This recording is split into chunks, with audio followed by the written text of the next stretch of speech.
tayo. So bagong menu, bagong idea sa ating kusina. So for this video mga ka-dyosa, gagawa tayo ng pasta gambasiti.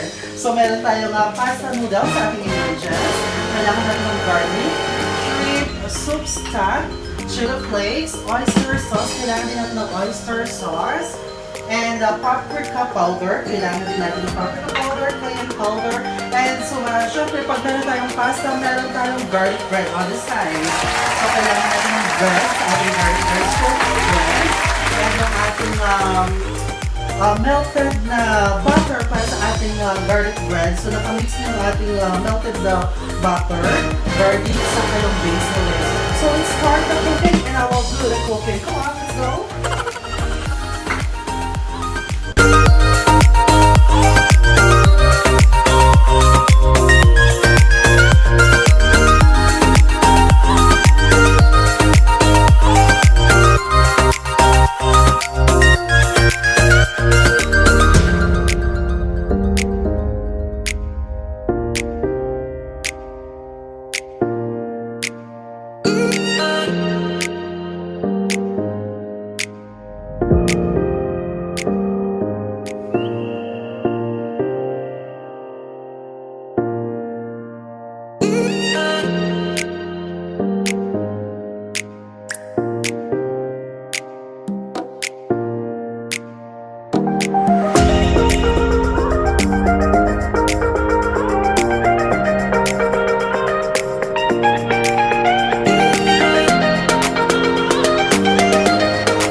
spread. So if you like this video, don't forget to subscribe at click yung notification bell para updated ka sa ating paparating pa mga videos mga ka-dyosa.